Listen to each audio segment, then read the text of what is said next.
According to every parent that I've spoken to, choosing the right name for a new baby is hugely important. And so many different factors influence that choice. Some Christians, for example, choose names from the Bible. Some people choose names that reflect their culture. Others choose names that are important to their family names. I have two brothers, and when it came to choosing our names, our mother followed a simple principle.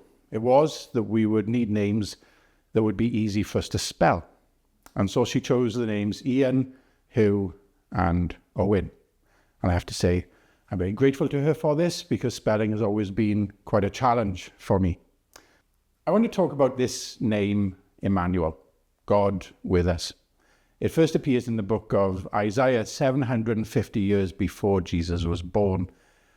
It was given as a prophecy during a time of war, a prophecy of a child who was to be born in the future who would represent God's presence with humanity and who would, because of that, bring peace.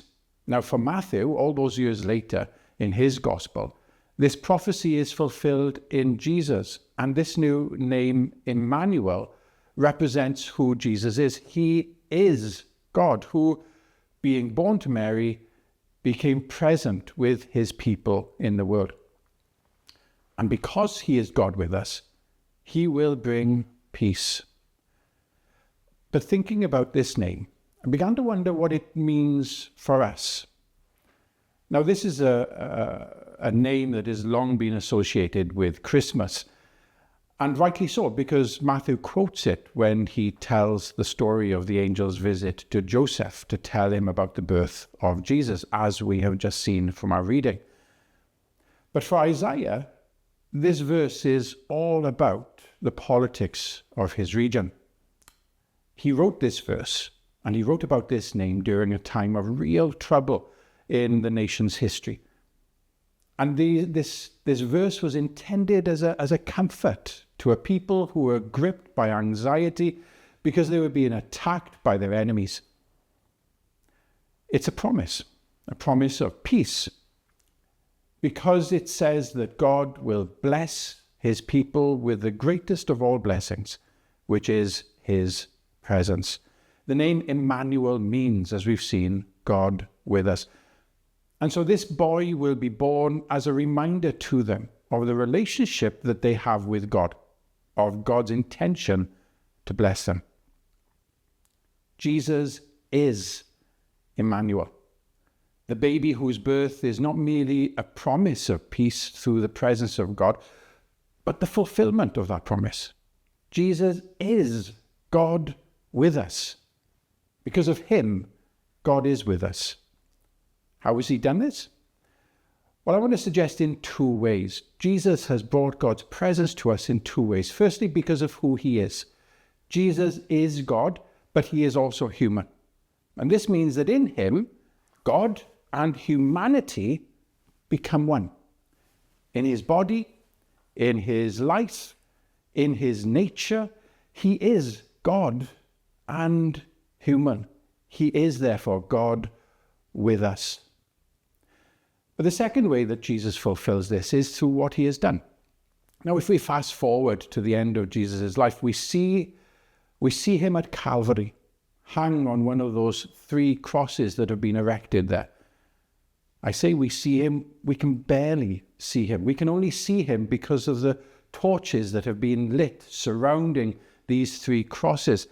And these torches have been lit because there is an otherworldly darkness everywhere. And in this darkness, out of that darkness, Jesus summons the last of his reserves of strength and cries out, my God, why have you forsaken me?" And so we have this strange situation. The one who is the presence of God, complaining that he doesn't experience God's presence. How can we understand this? Well, in ancient Israel, there was a yearly ritual when they would take a goat and the priests would lay their hands on the head of that goat, signifying that all the reasons why they might believe that God might not wish to be with them are transferred to this animal.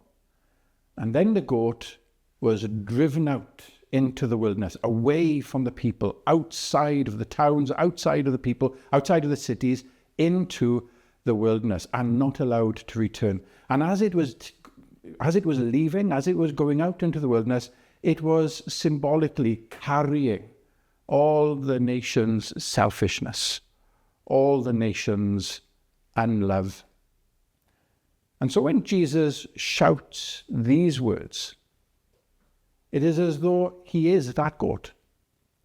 Every reason why we think God might not want to be with us is transferred to him, and he is driven out of God's presence.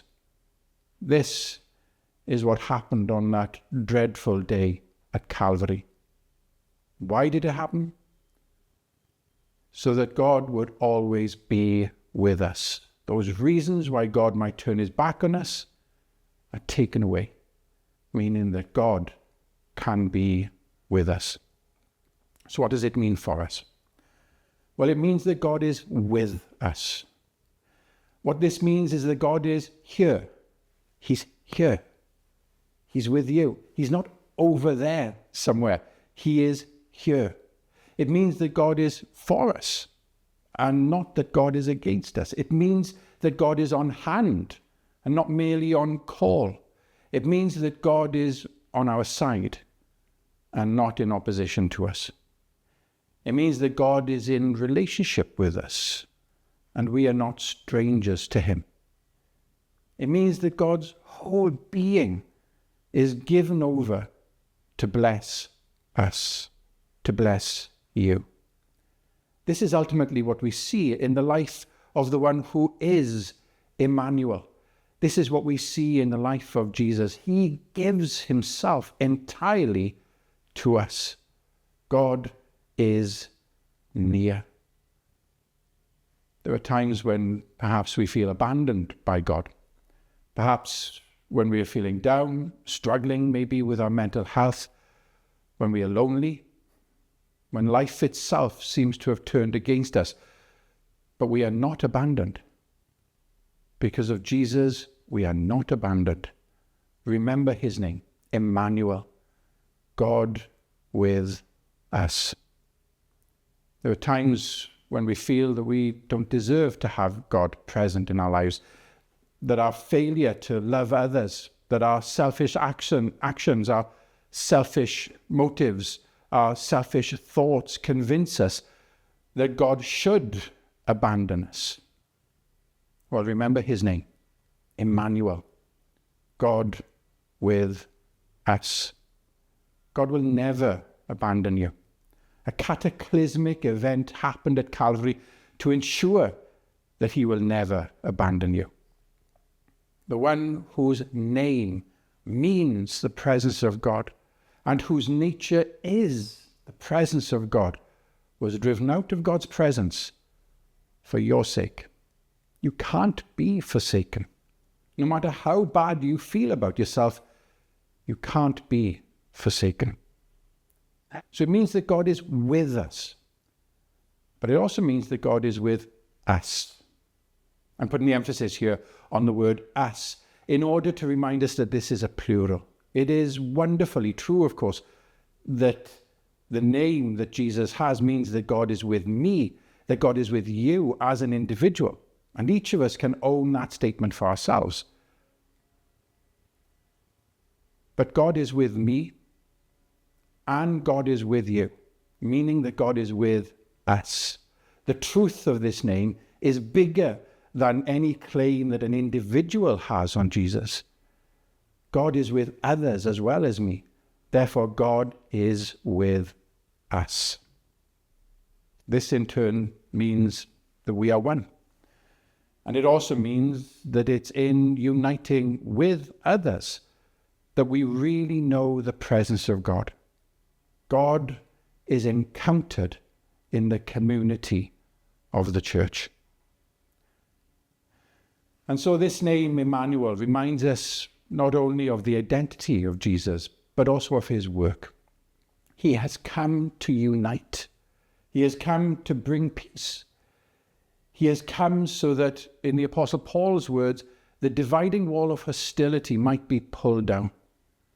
He's come to create a new humanity, one that is united and not divided, one whose first instinct is to welcome and not to reject. This means that because of Jesus, peace, not just peace between us and others, but peace between us and God as well, rules. That because of him, peace on earth is a possibility. Peace on earth will be a reality. It's a name that begins its history in a time of war, but ultimately it will take us into the peace of God.